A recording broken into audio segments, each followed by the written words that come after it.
years of his life in New York, where he organized the struggle that would free Cuba from Spain. My name is Yvette, and I invite you to come with me and explore what this city has to tell us about the history of José Martí. José Martí was deported in 1879 because of his fight to free Cuba from Spain. He arrived at New York on January 3, 1880. This is the Castle Clinton, the emigrant landing depot where from 1855 to 1890, 8 million of newcomers entered the United States. José Martí was one of them. When José Martí first arrived at New York, he lived at his friend Manuel Fernández Ledesma's house, but several days later, he moved into Manuel Mantilla's and Carmen Millares' guest house located at 51 East and 29th Street. On November 28, Maria Mantilla, Carmen Millares' youngest daughter, was born, and on January 6, 1881, Maria was baptized at St. Patrick's Cathedral in New York. José Martí was Maria's godfather. This is the baptismal font used in Maria Mantilla's baptism.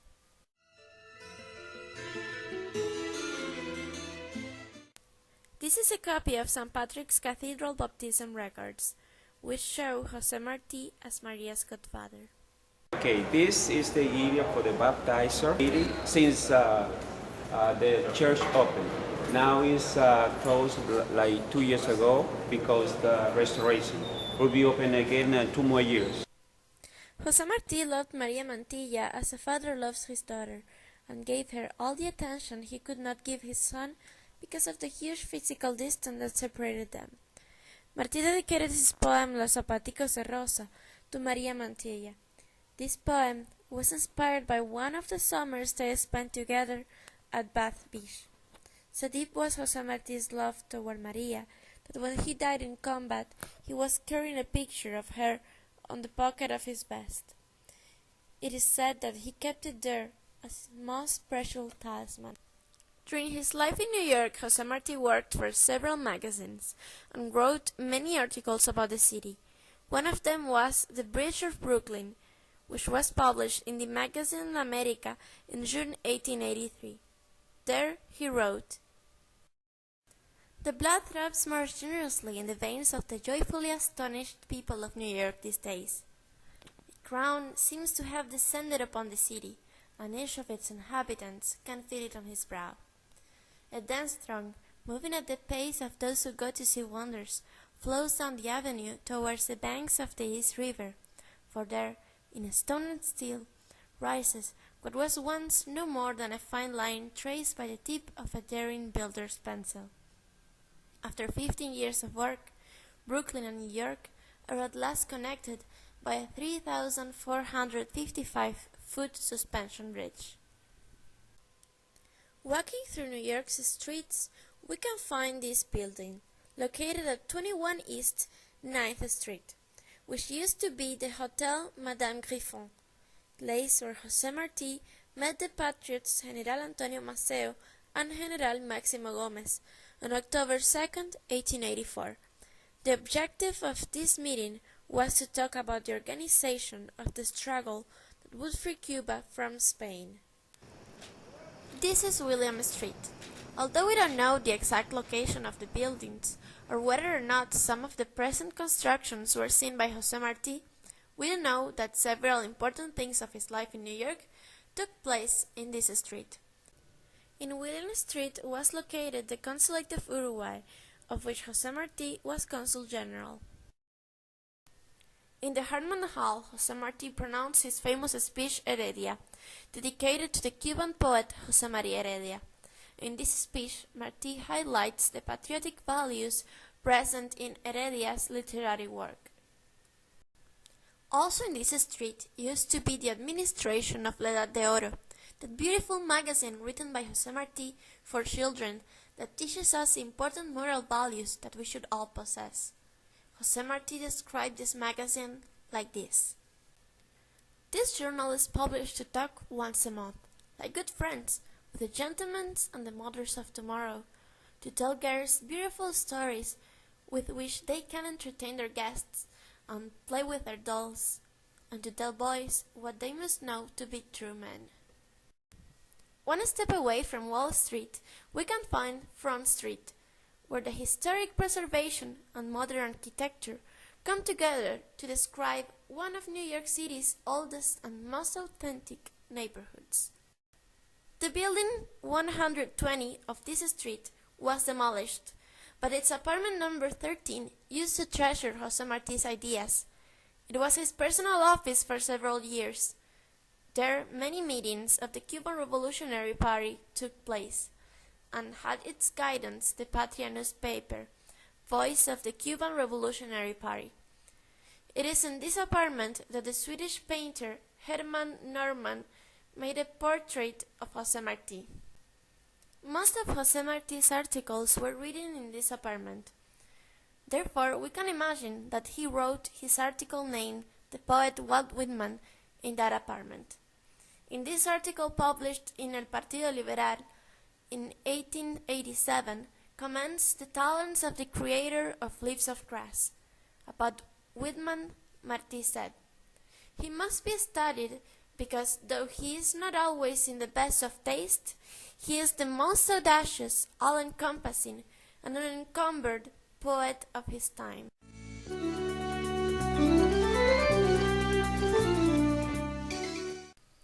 Jose Marti also talked about the statue that welcomed newcomers to New York.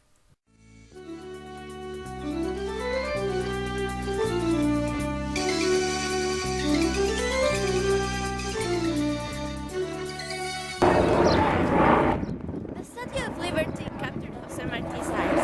Recovering from the effect of that ruthless monument, understood the essence of the largest symbol of universal redemption ever built. He gave expression to this impression in the article Las Fiestas de la Estatua de la Libertad, published in La Nación in January 1887. There he wrote, "From the depths of earth, this statue has emerged. In an immensity of ideas, in an immensity of form, the gracious hope of the human soul."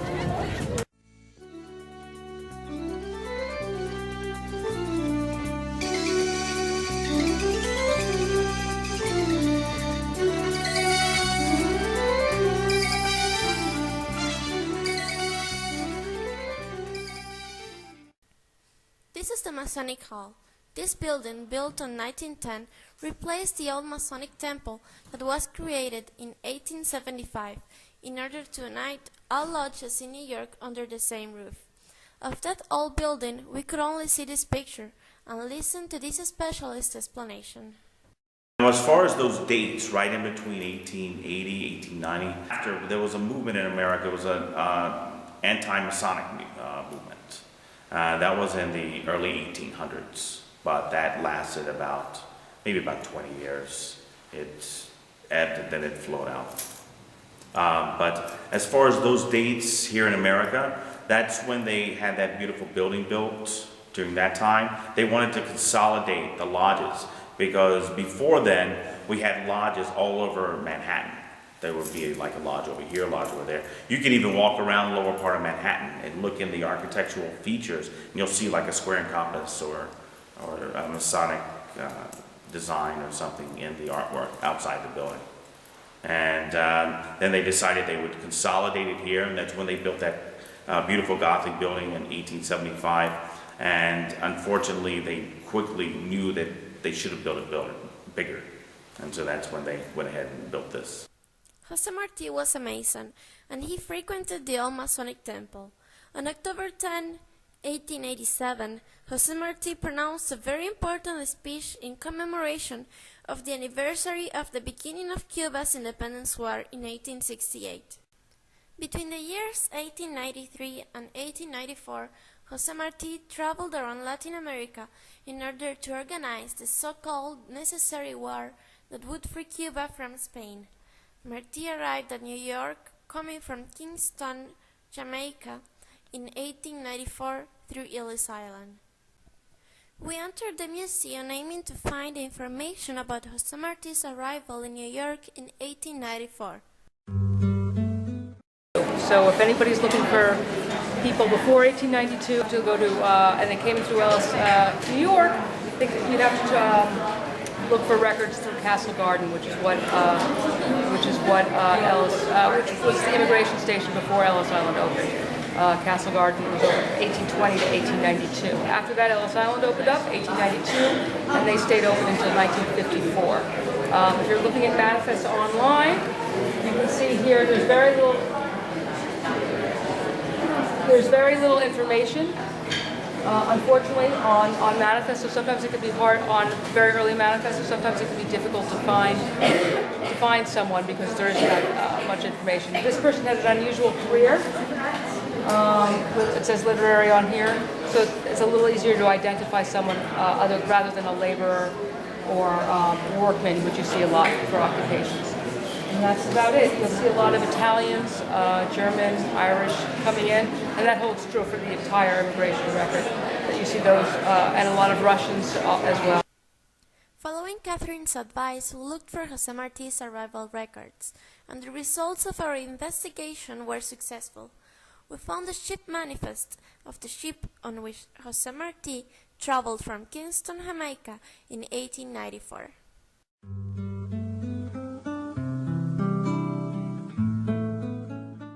Once we were outside of the main building, we walked until we found the American Immigrant Wall of Honor, which was built by the Statue of Liberty Ellis Island Foundation to commemorate all immigrants to the United States. It was a wonderful experience to see José Marti's name written on that wall.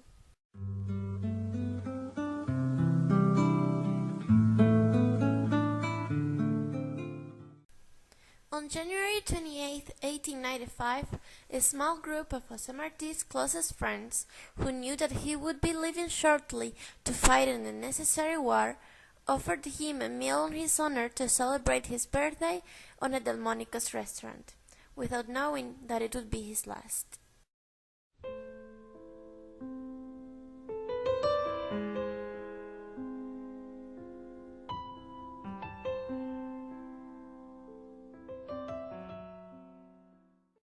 So Delmonico's restaurant during the 1880s, between 1880s and 1895, kept its same look. We try to preserve its history, but back then they used a lot of candles rather than using the electricity. So Delmonico's restaurant is the first restaurant in America. It began in 1837 by two brothers that came from Switzerland. And it actually was the first place to use the term restaurant. First to employ ladies, first to have many famous dishes on its menu, first ever written cookbooks, first celebrity star chef. The dishes that were created here were eggs Benedict, lobster Newburgh, the baked Alaska, and many other classic dishes like Delmonico steak. The next day, José Marti wrote and sent to the Cuban patriot Juan Gualberto Gómez the order of uprising that would continue the strife to free Cuba from Spain. The order of uprising was transported inside a cigar.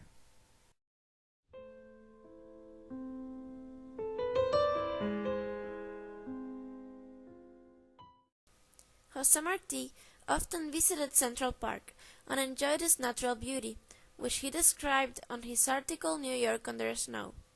There he wrote, "The first leaves of the early blooming chestnuts were appearing like a row of jabbering women poking their heads out after a storm, and, alerted by the chirping birds to its arrival, brooks were emerging from beneath layers of ice to watch the sun go by."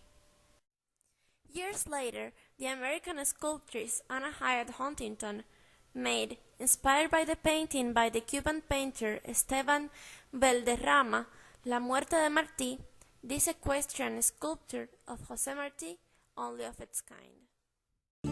Es 19 y también mayo, ponte de espuma y madre sierra, cuando otro ángel a caballo cae con los pobres de la tierra. José Marti told us about the value of life, peace, friendship, courage, social justice, and willingness to fight to make our dreams come true. And from his statue on Central Park at the the end of the Avenue of the Americas, José Martí reaffirms his call for the unity of all nations in order to create a better world.